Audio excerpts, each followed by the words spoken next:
রাসূল সাল্লাল্লাহু আলাইহি ওয়াসাল্লাম বলেন, তাজেদুনা ইয়াউমাল কিয়ামা শাররাল ওয়াজহি, বিচারের মাঠে সবচেয়ে খারাপ মানুষ পাবে তাকে। বিচারের মাঠে সবচেয়ে নিকৃষ্ট মানুষ সেই কে? আল্লাযী ইয়াতি বিহাউলাই ওয়া ইয়াতি বিহাউলাই। এখানে এক কথা, ওইখানে এক কথা, এখানে এক কথা, এখানে এক কথা, চগুলখোর যে, বদনাম করে যে, গীবত করে যে, সেই হবে বিচারের মাঠে সবচেয়ে খারাপ, সেই হবে বিচারের মাঠে সবচেয়ে নিকৃষ্ট। আনাস রাদিয়াল্লাহু তাআলা আনহু বলেন, রাসূল সাল্লাল্লাহু আলাইহি ওয়াসাল্লাম বলেছেন, মান কানা দা ওয়াজহাইনা ফিদ দুনিয়া কানা লাহু লিসানান মিন নার ইয়াউমাল কিয়ামা। বিচারের মাঠে যার দুইটা মুখ, দুনিয়াতে যার দুইটা মুখ, দুনিয়াতে যার দুইটা মুখ, মানুষে যাকে বলে দোমুখা, এখানে এক কথা বলে, এখানে এক কথা বলে, এরকম দুনিয়াতে যার দুইটা মুখ, বিচারে তার মুখের ভিতরে হবে দুইটা আগুনের জিহ্বা। কেমন লাগলো শুনে? জীবনে কোনোদিন কারো বদনাম করবেন না, আজ থেকে শেষ। আহল পরিবারকে বলে দিবেন, পাশের মহিলা আপনার বাড়িতে এসেছে, এসে বলছে বুবু আর শুনেছ এরকম ঘটনা, তো আপনার স্ত্রী বলবে বুবু আর শুনেছ ওটা রাখেন, কেন এসেছেন সেটা বলেন। যে একটু চাউল ধার করতে এসেছি সেটা বলেন। আরেকজন কি করেছে সেটা বলছেন কেন? মুখ বন্ধ করেন। আপনার কিন্তু শুনতে ভালো লাগে, হ্যাঁ বলো তো, বলো তো কি, বলো তো, বলো তো কি, এটা আপনার মন চাইবে, কিন্তু আপনি বলবেন মুখখান বন্ধ রাখেন, আমি ওর কথা শুনতে চাচ্ছি না। আর ও যদি আপনার শত্রু পক্ষের কথা বলতে চায় তাহলে তো আপনি তাকে লুটে নেবেন। এটা হলো মানুষের স্বভাব। এই স্বভাব থেকে মানুষকে ফিরে আসতে হবে। পৃথিবীতে যার দুইটা মুখ, বিচারের মাঠে তার একখান মুখের ভিতরে দুইটা জিহ্বা হবে আগুনের। আমি এই কথা বলিনি, এই কথা মুহাম্মদ সাল্লাল্লাহু আলাইহি ওয়াসাল্লাম বলেন। হুবহু তারই কথা। আয়েশা রাদিয়াল্লাহু তাআলা আনহা বলেন, একদা আমি আল্লাহর নবীকে বললাম, আল্লাহর নবী, আয়েশার জন্য, সাফিয়ার জন্য এটা এটাই যথেষ্ট। মানে সাফিয়া একজন খাটো মহিলা, আপনি তার এত প্রশংসা করেন কেন? বলেন সাফিয়া খুব সুন্দরী, বলেন আপনি সাফিয়া খুব বুদ্ধিমতী, আরে সাফিয়া তো ইহুদির মেয়ে, আরে সাফিয়া তো একটা খাটো মেয়ে, আপনি তার প্রশংসা করেন কেন? তখন আল্লাহ রাসূল বলছেন, শোনো আয়েশা, লাকাদ কুলতা কালিমাতান লাউ মুজাদাত আল বাহর আলা মাজাজাতু, তুমি এমন একটা কথা বলেছো আয়েশা, এই কথা যদি সাগরে ফেলে দেওয়া হয় তাহলে সাগরের পানি খোলা হয়ে যাবে। আয়েশা রাদিয়াল্লাহু তাআলা কি বলেছেন? বলেছেন যে সাফিয়া খাটো, আপনি তারও তো প্রশংসা করেন কেন? খালি বলেন খুব সুন্দরী। একটা খাটো মহিলা আবার সুন্দরী কি? এই কথা আয়েশা রাদিয়াল্লাহু বলছেন। তখন আল্লাহ রাসূল এই কথা বললেন, আয়েশা তুমি যা বলেছো এই কথা যদি সাগরে ফেলে দেওয়া হয় তাহলে সাগরের পানি খোলা হয়ে যাবে। এবার আমার আর আপনার সারা দিনের বদনাম দেখি তো কি করেছি আজকে সারাদিন। কত কথা, আপনার কথা মনে পড়লে খুব অবাক লাগে। উকবা ইবনে আমির রাদিয়াল্লাহু তাআলা আনহু বলেন, রাসূল সাল্লাল্লাহু আলাইহি সাল্লাম বলেছেন, পৃথিবীর মানুষ শুনে রেখো, জাহান্নাম থেকে বাঁচার মাত্র তিনটা পথ। পৃথিবীর মানুষ শুনে রেখো, জাহান্নাম থেকে বাঁচার তিনটা পথ। এক, আলজাবিল সানাত, মুখখান বন্ধ করো, জান্নাত পেয়ে যাবা, জাহান্নাম থেকে বেঁচে যাবা। দুই, বাড়িতে থাকো, জরুরি প্রয়োজন ছাড়া বাড়ির বাইরে যায় না। তিন, অবকালা খাতিয়ে পাপের জন্য কাঁদো, পাপের জন্য মাঝে মাঝে কাঁদতে হবে একটু একটু। আজ থেকে আপনার বাড়িতে কারফিউ জারি থাকলো, প্রায় 10টায় ঘুমিয়ে যেতে হবে। প্রেসিডেন্ট আইয়ুবের আইন, বিকাল 4টার পরে কেউ বাড়ি থেকে বের হতে পারবে না। আপনার বাড়িতে আজ থেকে ঘোষণা, রাত 10টার পরে কেউ বাড়িতে জেগে থাকতে পারবে না। মাগরিবের সালাতের পরে খাবে, এশার সালাতের পরে ঘুমিয়ে যাবে।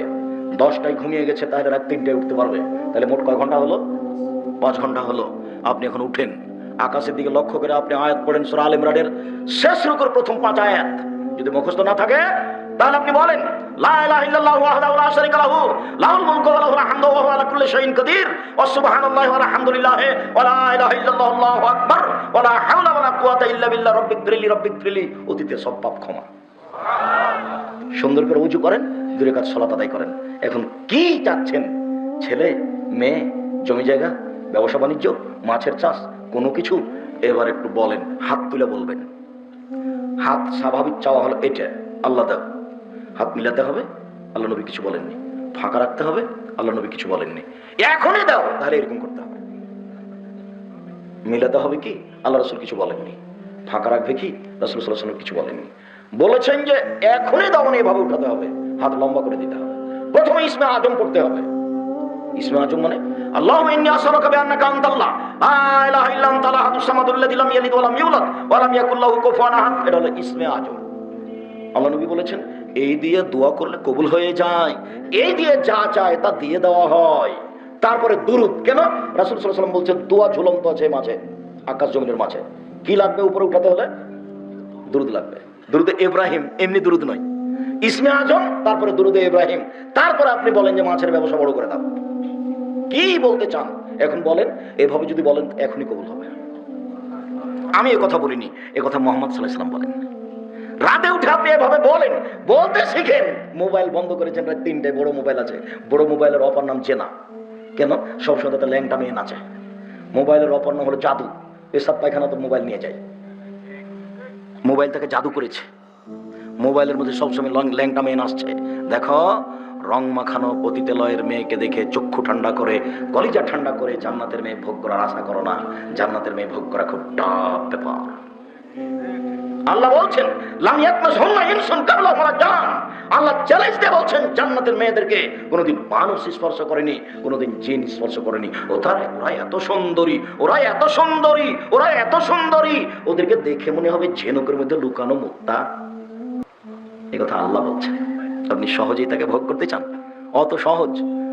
হাদিসে কুদসি আল্লাহ বলছেন আদাতু লিইবাদিস সালিহিনা, ভালো বান্দা দাস দাসীর জন্য এত উন্নত মানের থাকা খাওয়ার ব্যবস্থা করেছি, এত দামি সুন্দরী মহিলার ব্যবস্থা করেছি, যেটা মানুষের চোখ কোনোদিন দেখেনি, যেটা মানুষের কান কোনোদিন শোনেনি, যেটা মানুষের অন্তর কোনোদিন ভাবেনি। থাকা খাওয়ার ব্যবস্থা এত উন্নত মানের হতে পারে, নারী এত সুন্দরী হতে পারে, এটা মানুষের ধারণার বাইরে। হাদিসে কুদসি বুখারী মুসলিম, তার নাম জান্নাত। হুজুরাতুন নার বিশাওয়াত, মনের ইচ্ছা দ্বারা জাহান্নাম ঘেরা আছে। হুজুরাতুল জান্নাত লি মাকারিহি, নিয়ম নীতি কষ্ট ক্লেশ ত্যাগ তিতিক্ষেতে জান্নাত ঘেরা আছে। অনেক নিয়মের নাম জান্নাত, অনেক কষ্টের নাম জান্নাত, অনেক ত্যাগ তিতিক্ষার নাম জান্নাত, আর মন মতো চলার নাম জাহান্নাম।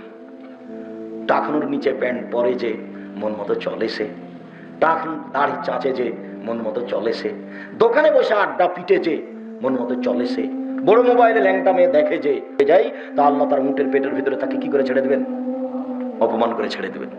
খুব ভালোভাবে মনে রাখেন, জীবনে কোনোদিন মানুষের বদনাম করতে যাবেন না, নাহলে আল্লাহ আপনার বদনাম করতে লাগবেন। আমাদের প্রতিষ্ঠানের ওখানে একটা লোক আছে, তো ওকে বলছে বদনাম কমিটির সভাপতি। সবাই এখন বলছে, ও তো মনে করছিল যে আমি একটা সফলতা অর্জন করছি জামিয়া সালাফের বিরোধিতা করে। এখন সবাই কি বলছে ওর কথা? বদনাম কমিটির সভাপতি। তাহলে এটা কি খারাপ হলো না ভালো হলো? কত খারাপ। তাকে এখন বলছে তুমি নাকি বদনাম কমিটির সভাপতি। আর যদি আপনি বদনামের হার দেখেন, আমিও দেখে অবাক হই। আমি আপনারটা জানি না, আমি নিজেরটাই বলছি। আপনারটা এটা এরকমই আছে, তার চেয়ে বেশি আছে। কারণ আপনি এই সমাজে বসবাস করেন, সমাজে মানুষ বসবাস করে। খুব সাবধান। বদনাম গীবত খুব কঠিন জিনিস। রাসূল সাল্লাল্লাহু আলাইহি সাল্লাম বলেন, পৃথিবীর মানুষ শুনে রেখো, লা ইয়াদখুলুল জান্নাতা, সে ব্যক্তি জান্নাতে যাবে না যে বদনাম করে। আবার বলছেন মাইয়াজমানলি মা বাইনার লাইহি ওয়া মা বাইনার রিজলাই হাতমাল্লাহু জান্নাহ। পৃথিবীর মানুষ, তোমরা যদি দুইটা জিনিসের জিম্মেদারি নিতে পারো, আমি মুহাম্মদ সাল্লাল্লাহু আলাইহি সাল্লাম জান্নাতে নিয়ে যাওয়ার জিম্মেদারি নিলাম। এক, মুখে বদনাম করবে না। দুই, জেনায় লিপ্ত হয়েও না।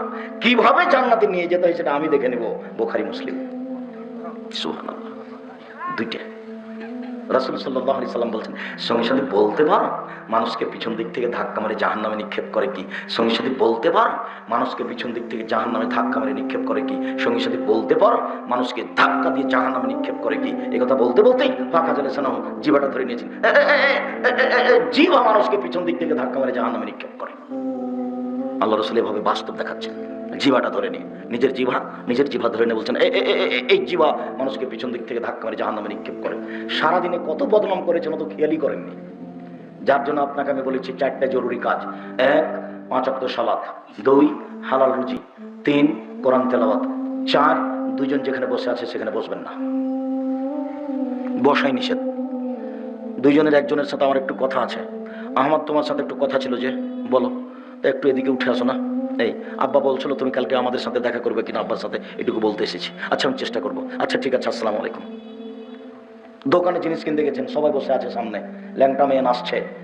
জি আসসালামু আলাইকুম, আমাকে 1 কেজি লবণ দেন তো, আর 200 মরিচ দেন, আর একটা গোড়া মশলার প্যাকেট দেন। জি, লেনদেন হয়েছে, আসসালামু আলাইকুম। এখানে 1 মিনিট থামবেন না। 1 মিনিট থামা জায়েজই নয়। না থামে তো মানুষ বেঁচে আছে দুনিয়াতে। আপনি কেন এখানে? চিরদিনের জন্য দোকানের সামনে বসে আড্ডা পিটা নিষেধ, এটা হারাম মনে করবেন। নিজের খেয়ে মানুষের বদনাম করে জাহান্নামের পথ খুলে দিন না। মানুষের সাথে জড়িত পাপ খুব কঠিন, খুবই কঠিন। পৃথিবীর মানুষ 6টা জিনিসের জিম্মেদারি নাও। জান্নাতে নিয়ে যাব, কিভাবে নিয়ে যেতে হবে আমি দেখবো। 1, উসদুকে হাদ্দাস, তুমি কথা বলো, সত্য কথা বলো। 2, অফে ওয়াদ, তুমি মানুষের সাথে ওয়াদা করলে পূর্ণ করো। 3, অদ্দে যাও তুমেন্তুম, মসজিদের টাকা যদি থাকে, মাদ্রাসার টাকা যদি থাকে, হেডমাস্টার সাহেব ছাত্রদের যদি ফর্ম ফিল আপের টাকা থাকে সময়ে দিয়ে দাও। 4, জেনায় লিপ্ত হয় না। 5, হাত ব্যবহার করো না, ক্ষমতা দেখায় না। 5, চক্ষু নিচু রাখো, মুখ বন্ধ রাখো। আমি জান্নাতে নিয়ে যাব, কিভাবে নিয়ে যাব সেটা আমার ব্যাপার। আবার বলছেন, পৃথিবীর মানুষ শোনো, আনা সাইমুন বিবাইতিন ফিল জান্নাহ লিমান তারাকাল মিরাহা ওয়া ইন কানা মুহিক্কান। কে যদি তর্ক ছেড়ে দেয়, তর্ক, আমি মুহাম্মদ সাল্লাল্লাহু আলাইহি ওয়াসাল্লাম জান্নাতে থেকে একটা ঘর নিয়ে দেব। তর্ক, আব্দুর রাজ্জাক সাহেব এটা বলেছেন, আরে না এটা বলেছেন, আরে না এটা বলেছেন। আসসালামু আলাইকুম, আপনার সাথে আমি তর্ক করতে রাজি নই, আমি গেলাম না। আল্লাহ নবী বলছেন, একে আমি একটা জান্নাতে ঘর নিয়ে দিব, আমি অনুবাদক। 2, অবে বাইতিন ফি ওয়াসতিল জান্নাত লিমান তারাকাল কিযবা ওয়া ইন কানা মাযে। কেউ যদি মিথ্যা কথা বলা ছেড়ে দেয়, আর কোনোদিন মিথ্যা বলবো না, মজাক করে হলেও মিথ্যা বলবো না। আমি মুহাম্মদ সাল্লাল্লাহু আলাইহি ওয়াসাল্লাম তাকে জান্নাতের মাঝামাঝিতে একটা ঘর নিয়ে দেব। তারপরে বলছেন, পৃথিবীর মানুষ শুনে রেখো, লেমান হাসানা খলকাহু, যে তার চাল চলন চরিত্রকে ভালো করলো, আমি মুহাম্মদ সাল্লাল্লাহু আলাইহি ওয়াসাল্লাম তাকে জান্নাতুল ফেরদাউস নিয়ে দেব। চাল চলন চরিত্র ভালো করা খুব কঠিন, চাল চলন আচরণ ভালো করা খুব কঠিন। সবাই যার কথা বলে ছেলেটা খুবই ভদ্র, ছেলেটা খুবই নম্র, কোনো সময় কর্কশ ভাষায় কথা বলে না, ক্ষতি হলেও ধৈর্যের পরিচয় দেয়, এই হলো ভালো, এই হলো ভদ্র। বারবার একটা কথা ধাক্কা খাচ্ছে মাথায়, এটা একটু বলি তারপরে আমি আগাচ্ছি। বারবার কথাটা ধাক্কা খাচ্ছে, যেমন আমরা এভাবে বসে আছি, এরকম আল্লাহর নবীর সামনে বেশ কিছু সাহাবী ছিলেন। তখন আল্লাহ রাসূল বলছেন, সঙ্গী সাথী, ইস্তাহিউ মিনাল্লাহি হাক্কাল হায়া, সঙ্গী সাথী তোমরা আল্লাহকে একটু সত্য সত্যই লজ্জা করো তো, সঙ্গী সাথী তোমরা আল্লাহকে একটু সত্য সত্যই লজ্জা করো তো। তো সাহাবীগণ বলছেন, না না নাস্তাই হাক্কাল হায়া, আল্লাহ নবী আমরা তো আল্লাহকে সত্য সত্যই লজ্জা করি, আমরা তো আল্লাহকে সত্য সত্যই লজ্জা করি। আরে না না না, তোমরা যেটা বলছো আমি সেটা বলিনি। সত্য সত্যই লজ্জা হচ্ছে মাইয়াহফাজির রাসা ওয়া মা হাওয়া, যে তার মাথাকে হেফাজত করে সে হলো সত্য সত্যই লজ্জা করে, যে তার পেটকে হেফাজত করে সেই সত্য সত্যই লজ্জা করে, যে মরণকে স্মরণ করতে পারে সেই সত্য সত্যই লজ্জা করে। 3টে কথা বললেন। মাথাকে হেফাজত করে মানে, এটা আবার কোন কথা? মাথাকে হেফাজত করে মানে চোখকে কন্ট্রোলে রাখে, মাথাকে হেফাজত করে মানে কানকে কন্ট্রোলে রাখে, মাথাকে হেফাজত করে মানে জিহ্বাকে কন্ট্রোলে রাখে। আইনানে তাজনিনে জেনা হমান নাজর, 2 চোখের জেনা হচ্ছে চোখ দিয়ে দেখা, অল ওজনানে জেনা হল ইস্তেমা, 2 কানের জেনা হচ্ছে কান দিয়ে শোনা, অল ইয়াদ জেনা হাল বাদশ, হাতের জেনা হচ্ছে হাত দিয়ে ধরা, আর রিজল জেনা হাল মাসি, পায়ের জেনা হচ্ছে পা দিয়ে চলা, জেনাল কালব তোমার তস্তাহি, অন্তরের জেনা হচ্ছে পরিকল্পনা করা, জেনাল নুতক, জিহ্বার জেনা হচ্ছে কথা বলা। এগুলো সব জেনার মাধ্যম। যে তার কানকে হেফাজত করে এইসব গান কানে শোনে না, যে তার চক্ষুকে হেফাজত করে এইসব অশ্লীল ছবি দেখে না, যে তার মুখকে কন্ট্রোল করে মানুষের বদনাম করে না, সেই সত্য সত্যই আল্লাহকে লজ্জা করে।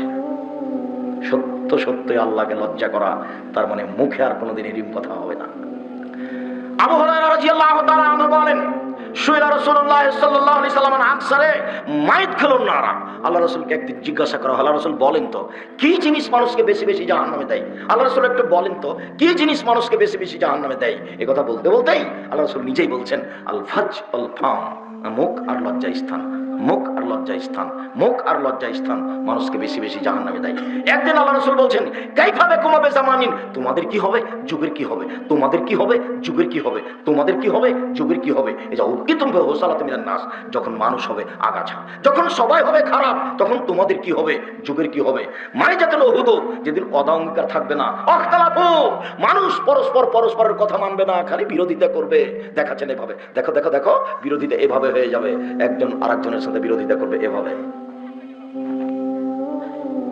মানে একটা কাজ আপনি বললে আরেকজন বলবে এটা নাই। মাই মুরব্বী বলে কোনো কথা থাকবে না, নেতা বলে কোনো কথা থাকবে না। মসজিদে মারামারি, মাদ্রাসায় মারামারি, রাস্তাঘাটে মারামারি, কলেজে মারামারি, হুজুরের সাথে মারামারি, হুজুরের বদনাম, কত যে সাইড আছে এভাবে দেখাচ্ছেন। মতবিরোধ মারামারি এভাবে বেড়ে যাবে, তখন তোমাদের কি হবে, যুগের কি হবে, তখন তোমাদের কি হবে, যুগের কি হবে। বলেন কি হবে, বলেন কি করতে হবে। এবার উত্তর, আপনি বলেন কি করতে হবে। তখন বলছেন, এবার শোনো উত্তর। এক, আলজিম লিসানাক, মুখখান বন্ধ রাখো। হলো, কি করতে হবে বলেন তো, কি করতে বললেন, মুখখান বন্ধ রাখো। দুই, আলজিম বায়তাক, বাড়িতে থাকো। তখন সাহাবী বলছেন, আল্লাহ নবী ঠিক আছে বাড়িতে থাকলাম, শত্রুপক্ষ যদি বাড়িতে এসে মেরে যায় তাহলে কি হবে। আপনি তো বলছেন যে বাড়িতে থাকো, ঠিক আছে বাড়িতে থাকলাম, কিছু বললাম না, চুপচাপ আয়সা মেরে দিয়ে চলে গেল। তখন আল্লাহ রাসূল বলছেন, ঠিক আছে যদি শত্রুপক্ষ তোমাকে বাড়িতে এসে মেরে যায় তাহলে আদমের দুই ছেলের ভালোটার মতো হয়েও। কোথায় চলে গেছে কথা, আদমের দুই ছেলের ভালোটার মতো হয়েও। কাবিল বলল, হাবিল তোকে হত্যা করব। তখন হাবিল বলছে, তুমি মারো মারো, আমি তোমাকে মারবো না। হাদিস বুখারী মুসলিম। তো আদমের দুই ছেলের ভালোটার মতো হোক, ও যদি বাড়িতে এসে মেরে যায় তবু মুখ খুলবো না। এখন কিন্তু পরিস্থিতি খুব কঠিন। আল্লাহ রাসূল বলছেন, নেতৃত্ব শুরু হয়েছে নবী দিয়ে, দয়া দিয়ে, তারপরে নেতৃত্ব হবে খলিফা দিয়েও, দয়া দিয়ে, তারপরে নেতৃত্ব হবে জোরজার মুল্লুকতার, তারপরে নেতৃত্ব হবে পিটিয়ে, জাবরিয়াতান, যে কোনো মূল্যে পিটিয়ে। এটা সামাজিক অবস্থা, হত্যা করে টাকা দিয়ে মেরে, এটা হতেই হবে। হাদিস তো সহিহ। তখন সমাজের অবস্থা কি হবে, বদনাম দিয়ে ঘেরা, গীবত দিয়ে ঘেরা, পরনিন্দা দিয়ে ঘেরা। তখন রাসূল সাল্লাল্লাহু আলাইহি ওয়াসাল্লাম বলেন, মুখখান বন্ধ রাখো। এক, বাড়িতে থাকো। দুই, তিন, এসে যদি মারে তো তুমি বলো আমি আদমের দুই ছেলের ভালোটার মতো, তুমি যা পারো করো। এত নরম হতে পারবেন? বংশ আছে যে, ক্ষমতা আছে যে, হওয়া দরকার। পরকালের দরকার, দুনিয়ার দরকার নাই। এবার চলেন সংক্ষিপ্ত আলোচনায়। উপস্থিত বৈঠকের মুসলিম বোন, আপনাকে আমি কথাটা শেষ করতে পারিনি। রাসূল সাল্লাল্লাহু আলাইহি সাল্লামকে যখন মহিলারা জিজ্ঞাসা করলো, আল্লাহর নবী মহিলারা জাহান্নামে বেশি কেন যাবে, তখন আল্লাহ রাসূল দুইটা কথা বললেন। প্রথমে, এক, মহিলারা বদনাম গীবত করে। দুই, মহিলারা স্বামীকে মানে না। তিন বাক্য তিনি বললেন এভাবে, মারে তুমি নাকেসে তাকলি নদিনিন আযাবিল বিরাজুলিল হাজমিনে হেদাকুন্না। ও নারী জাতি, আমি তোমাদের চেয়ে কাউকে দেখিনি যে বুদ্ধিমানের বুদ্ধিকে নষ্ট করতে পারে। তোমরাই এমন জাতি যে বুদ্ধিমানের বুদ্ধিকে নষ্ট করতে পারো। তোমরাই এমন জাতি যে বুদ্ধিমানের বুদ্ধিকে নষ্ট করতে পারো। তোমাদের মতো কেউ পারে না। রাসূল সাল্লাল্লাহু আলাইহি ওয়াসাল্লাম বলছেন, মা তাকতবাদি ফিতনাতুন নাযারুল রিজালি মিনান নিসায়ে। আমার জীবনে আমি ছাড়িনি কোনো বস্তু যেটা পুরুষের জন্য বেশি বিপজ্জনক হতে পারে নারীদের চেয়ে। আমার জীবনে আমি ছাড়িনি কোনো বস্তু যেটা পুরুষের জন্য বেশি বিপজ্জনক হতে পারে নারীদের চেয়ে। রাসূল সাল্লাল্লাহু আলাইহি ওয়াসাল্লাম বলেন, পৃথিবীর মানুষ ফাত্তাকু দুনিয়া ওয়াত্তাকুন নিসা, তোমরা পৃথিবী থেকে বেঁচে থাকো, মহিলা থেকে বেঁচে থাকো। পৃথিবীর মানুষ, তোমরা পৃথিবী থেকে বেঁচে থাকো, মহিলা থেকে বেঁচে থাকো। রাসূল সাল্লাল্লাহু আলাইহি ওয়াসাল্লাম বললেন, ইয়াকুম দুখুলাল নিসায়ে, তোমরা মহিলাদের কাছে যায়ও না, তোমরা মহিলাদের কাছে যায়ও না, বিপদে পড়ে যাবা। তখন একজন সাহাবী বলছেন, আলহাম, তাহলে দেবর কি করবে? বাড়িতে যে ভাবি আছে, মহিলাদের কাছে যাবে কিভাবে? তখন আল্লাহ রাসূল বলছেন, আলহামুল মউত, দেবরকে ভয় করতে হবে মরণের মতো, দেবরকে ভয় করতে হবে মরণের মতো। আপনি আমার দিনী বোন, আপনাকে আমি নিন্দা করছি না। আজকে আপনি আপনার দেবরের মোটরসাইকেলে এসেছেন, তাই না? আর দেবরের সাথে এসেছেন মরিয়াতে, ভ্যানে খুব চাপাচাপি হয়ে। আপনি এটা কেন বুঝতে পারছেন? এটা ঈমান কম, সেই জন্য। ঈমান যত বেশি হবে পাপ তত কম হবে। ঈমান যত কম হবে পাপ তত বেশি হবে। তাহাজ্জুদ পড়লেও হবে, হজ করলেও হবে, বোরখা পরলেও হবে, তাহাজ্জুদ পড়লেও হবে, হজ করলেও হবে, বোরখা পরলেও হবে। ঈমান যত বেশি হবে পাপ তত কম হবে। ঈমান যত কম হবে পাপ তত বেশি হবে। বাস্তব আপনাকে দেখাই, একজন মহিলা 5 ওয়াক্ত সালাত আদায় করে, বোরখা পরে, তাহাজ্জুদ পড়ে। তো ও বুঝতে পারেনি যে তার দেবর ওই ঘরে আছে, ওই একই বাড়িতে বসবাস করে। তো কি কাজে ওই ঘরে ঢুকে গেছে। তখন ইন্না লিল্লাহি ওয়া ইন্না ইলাইহি, ছি ছি ছি ছি ছি, এই ঘরে আমার দেবর ছিল, আমি তো খেয়াল করিনি। ইন্না লিল্লাহি ওয়া ইন্না ইলাইহি, এই ঘরে তো আমার দেবর ছিল, আমি তো খেয়াল করিনি। আমাকে মনে হয় দেখে নিয়েছে, আমার মাথার মনে চুল মনে হয় দেখে নিয়েছে। নাউযুবিল্লাহি মিন যালিক, নাউযুবিল্লাহি মিন যালিক, নাউযুবিল্লাহি মিন যালিক। আচ্ছা, এই এরকম করছে কেন? এটা তার ঈমান। আরেকজন মহিলা 5 ওয়াক্ত সালাত আদায় করে, হজও করেছে, তাহাজ্জুদও পড়ে, বোরখাও পড়ে। তো বাড়িতে খুঁজতে খুঁজতে কি যেন খুঁজছিল, তো এক ঘরে যে দেখছে তার দেবর বসে আছে। আরে খালেদ, তুই এখানে বসে আছিস, তোকেই তো খুঁজছি। ওও তাহাজ্জুদ পড়ে, ওও হজ করেছে, ওও প্রতি বছর টাকা আছে, উমরা করে, বোরখা পরে আছে। বলেন তো এটা এমন হলো কেন? ঈমানের কম বেশ। আপনার কথা বলি, আপনি দাড়ি চাঁচেন, 5 ওয়াক্ত সালাত আদায় করেন, ঘটনা কেমন হয়ে গেল না? আপনি 5 ওয়াক্ত সালাত আদায় করেন, প্যান্টটা টাকানোর নিচে আছে, ঘটনা কেমন হয়ে গেল না? আপনি 5 ওয়াক্ত সালাত আদায় করেন, দাড়িও বড় আছে, প্যান্টটা টাকানোর উপরে আছে, সবকিছু আছে, কিন্তু বড় মাছগুলি উপরে সাজিয়ে রেখেছেন। কেমন হয়ে গেল না? কারণ ইমান কাজ করে না। সবকে একই রকম করে লুট পালট করে রাখো, দাম কম হোক আর বেশি হোক, যা হবে আলহামদুলিল্লাহ, যা হবে আলহামদুলিল্লাহ। ফাঁকি দিয়ে প্রতারণা দিয়ে কোনো কাজ করতে রাজি নই। আমি ফাঁকিতে পড়ি, অন্য যেন না হয়। আমি একদিন বক্তব্য দিচ্ছিলাম যে ছিঁড়ে টাকা আগে দেওয়া যাবে না, তাহলে ইমান কম হবে, ভালোটা আগে দিতে হবে। তখন বৈঠকে ছিলেন একজন বড় মাওলানা রেজাউল্লাহ। তখন সভা শেষে বলছে, আব্দুর রাজ্জাক, তুমি যেটা বলেছো সেটাই ঠিক, আমি বুঝতে পারিনি, আমিও জীবনে মানুষকে টাকা দেওয়ার সময় ছিঁড়েটাই আগে দিয়েছি। একটু পরে ভালোটা দেওয়া লেগেছে, একটু পরে নতুনটাও দেওয়া লেগেছে। যখন নতুনটা দিয়েছি তখন তার মান কিছু বেশি পাইনি, কিন্তু পরে দেওয়া লেগেছে। উচিত ছিল নতুনটা থেকে দেওয়া, তাহলে আমার ইমানের পরিচয় আসতো। অল্প দিন বাঁচতে এসে ইমানের ক্ষতিতে পড়ে পরকাল হারায় না। উপস্থিত বৈঠকে দিনী মুসলিম বল, শুনে রাখুন, রাসূল সাল্লাল্লাহু আলাইহি ওয়াসাল্লাম বলছেন, লা ইয়াখলু রাজুলুন বিইমরাতিন ইল্লা কানা সালিসুহু শায়তান। কোন জায়গাতে মহিলার সাথে নির্জনে একত্রিত হবেন না, হলে তৃতীয় জন হবে শয়তান। খুব সাবধান। রাসূল সাল্লাল্লাহু আলাইহি ওয়াসাল্লাম বলছেন, ইন্নাল মারাতা তুকবিলু ফি সূরাতি শায়তান ওয়া তুদবিরু ফি সূরাতি শায়তান। নিশ্চয় মহিলারা শয়তানের বেশ ধরে আসে, শয়তানের বেশ ধরে যায়। নিশ্চয় মহিলারা শয়তানের বেশ ধরে আসে, শয়তানের বেশ ধরে যায়। নিশ্চয় মহিলারা শয়তানের বেশ ধরে আসে, শয়তানের বেশ ধরে যায়। আব্দুর রাজ্জাক সাহেব, থামেন ভাইজান, আপনার বক্তব্য শুনতে এসেছি খুব স্বাদ করে। আপনি যে একবারে আমাদেরকে শয়তানের চেয়ে খারাপ করে দিলেন। আমরা তো মানুষ, আপনাকে আমি শয়তানের চেয়ে খারাপও বলিনি, আমি শয়তানও বলিনি। মুহাম্মদ সাল্লাল্লাহু আলাইহি ওয়াসাল্লাম এই কথা বলছেন, আমি তাই অনুবাদ করে শোনালাম। আপনাকে শয়তান বলবো কেন? আপনাকে তো আমি খাদিজার মতো মনে করি। দেখবেন আপনি 1 মিনিট, আপনাকে আমি খাদিজার মতো মনে করি। আপনি 1 মিনিট দেখবেন, দেখেন 1 মিনিট দেখেন। উপস্থিত বৈঠকের মুসলিম বোন দেখেন। এক কথা বলছো কেন? তোমার জন্য তো বলছি। শীতের দিন পাঞ্জার চুল নিয়ে তুমি বসে আছো ভাবে, মাথার চুল না ঢেকে মানুষকে দেখিয়ে কি পেয়েছো? তোমার মা নাই নাকি? তোমার এটা কি সৎমা? তোমার এটা সৎমা নাকি? তোমার পাশে যেটা বসে আছে, না এটা তোমার খালা? এটাই ঠিক, এটা তোমার সৎমা। এটাই ঠিক, এটা তোমার খালা। এটা তোমার মা নয়, এটা তোমার মা নয়, এটা তোমার মা নয়। আব্দুর রাজ্জাক সাহেব, আপনি ভুল বলছেন, এটাই আমার মা। শোনো, আগে তোমার কথা প্রমাণ করি। যদি প্রমাণ করতে না পারি যে এটা তোমার মা নয়, আমি বক্তব্য দিব না। চলো দেখি, আগে প্রমাণ করিনি যে এটা তোমার মা নয়, তারপরে কোন কথা। এক খেলে চেয়ে থাকেন, সম্মানিত দিনী ভাই বোন, এক খেলে চেয়ে থাকেন। এখন প্রমাণ করছি এটাই মেয়েটার মা নয়। কথা বুঝতে পারেননি? এই ছেলে তোমাকে বলছে এটা তোমার মা নয়। তোমার প্যান্টটা এখনো নিচে আছে, তোমার বয়স 8 বছর, তোমার প্যান্টটা তোমার মা দেখে না? আব্দুর রাজ্জাক সাহেব, আমার মা নয়, তো এটা আমার খালা। দেখেন, জাবের রাদিয়াল্লাহু তাআলা আনহু বলেন যে এখন আমরা আল্লাহ রাসূলের সাথে যুদ্ধ করে আসছিলাম, মদিনায় ঢুকবো। তখন আল্লাহ রাসূল বলেন, থামো থামো থামো থামো, এখানে সবাই রাতে থাকো, সকালে মদিনায় ঢুকবো। আমি জাবের বললাম, আল্লাহর নবী, বাড়ি যেতে আমাকে অনুমতি দেন, আমি নতুন বিবাহ করেছি। ও, তুমি নতুন বিবাহ করেছো? বিকরানা মুসাইয়্যিবা, তুমি কুমারী মেয়ে বিবাহ করেছো না তালাক প্রাপ্তা মেয়ে বিবাহ করেছো? আরে তুমি কুমারী মেয়ে বিবাহ করেছো না তালাক প্রাপ্তা মেয়ে বিবাহ করেছো? আল্লাহর নবী, আমি তালাক প্রাপ্তা মেয়ে বিবাহ করেছি। ওর বিবাহ হয়েছিল, ওর স্বামী তাকে তালাক দিয়ে দিয়েছে, আমি তাকে বিবাহ করেছি। তখন আল্লাহ রাসূল বলছেন, হাল্লা বিকরাম তোলাইবকা, তুমি কুমারী মেয়ে কেন বিবাহ করলে না? তুমি তার সাথে খেলতে, ও তোমার সাথে খেলতো। তুমি কুমারী মেয়ে কেন বিবাহ করলে না? তুমি তার সাথে খেলতে, ও তোমার সাথে খেলতো। আল্লাহ রাসূল এই পর্যন্ত বললেন। এখন দেখেন, এই ছেলে এখন প্রমাণ করছে এটা তোমার মা নয়। এই মেয়ে শোনো, কথা বলছো নাকি? তুমি চুপ থাকো। এটা তোমার মা নয়, এটা আমি প্রমাণ করছি, তুমি দেখো। জাবের বলছেন, আল্লাহর নবী, আমার বাপ উহুদের যুদ্ধে শহীদ হয়েছেন 6 জন মেয়ে রেখে। আমার 6 জন বোন আছে। আমার বোনদের সমবয়সের মেয়েকে আমি বিবাহ করিনি 4টা কারণে। আল্লাহর নবী, আমার আব্বা উহুদের যুদ্ধে শহীদ হয়েছেন 6 জন মেয়ে রেখে। আমার 6টা বোন আছে। আমি আমার বোনদের সমবয়সের কম বয়সের মেয়েকে বিবাহ করিনি 4টা কারণে। এক, না, আমার স্ত্রী যেন আমার বোনদেরকে শিষ্টাচার শিখাতে পারে। শিষ্টাচার। আম্মু, ডান পায়ের জুতো আগে পরতে হয়, বাম পায়ের জুতো আগে খুলতে হয়। শিষ্টাচার। আম্মু, পেশাব পাখানে ঢোকার সময় দোয়া পড়তে হয়, বের হওয়ার সময় দোয়া পড়তে হয়। শিষ্টাচার।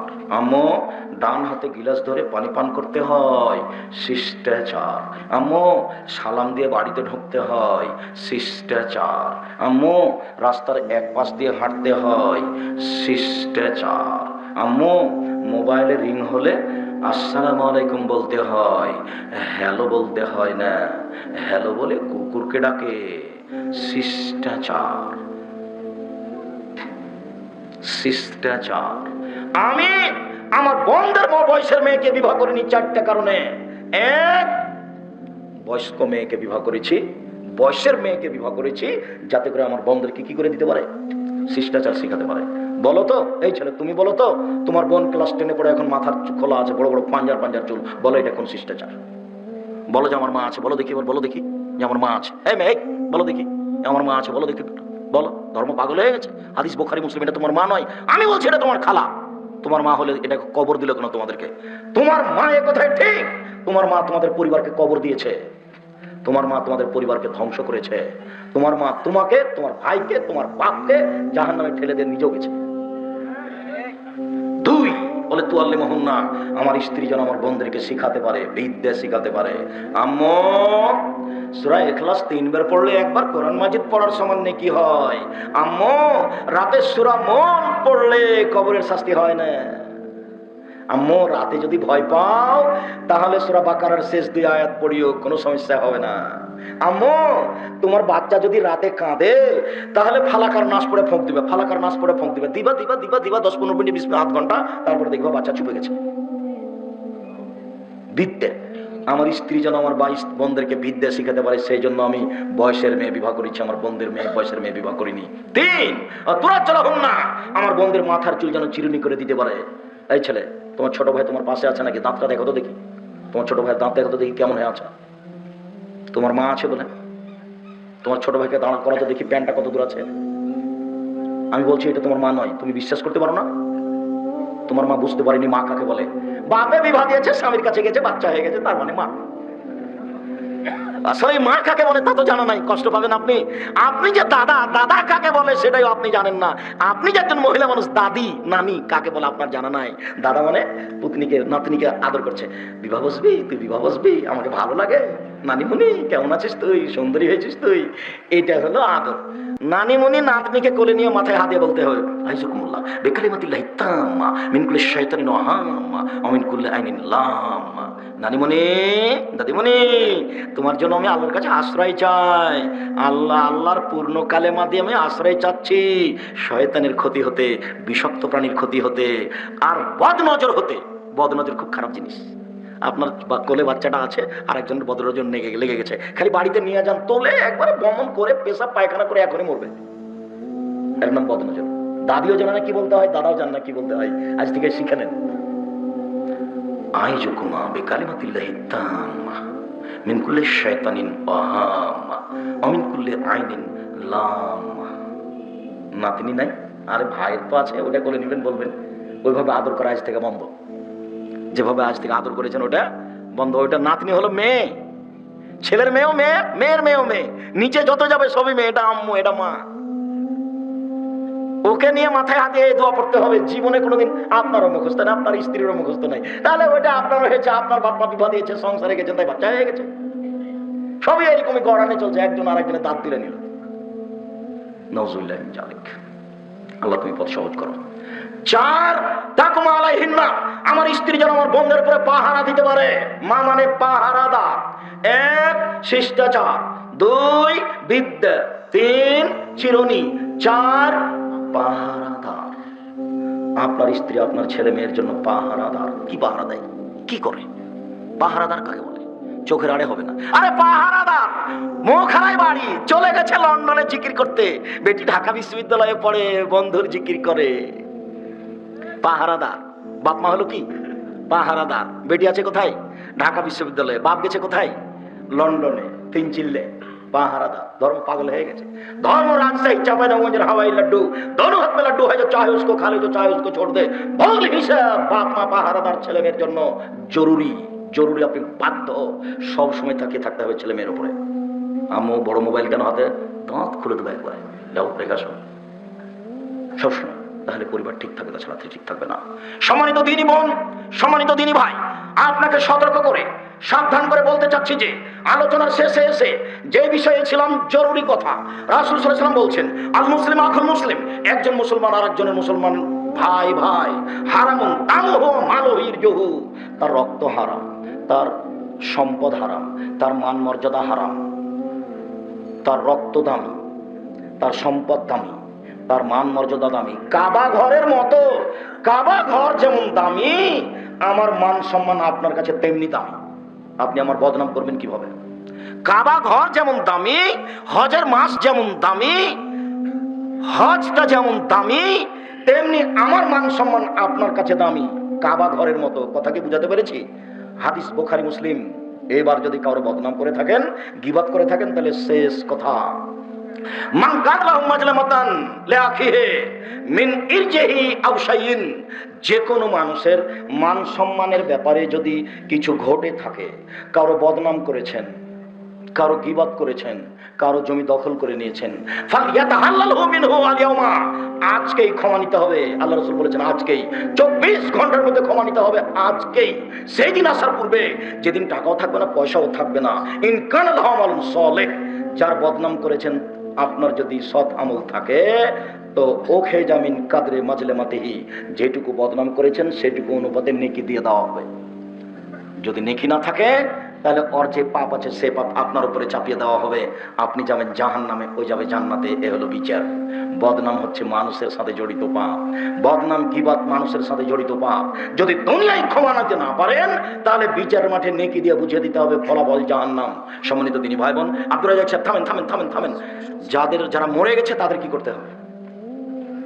বদনাম করেছিলাম, মরে গেছে, ক্ষমা, তাদের জন্য দান খেরাত করে দেন। আমি নিশ্চয়ই সাক্ষাৎ হলে হাত ধরে ক্ষমা নিতাম।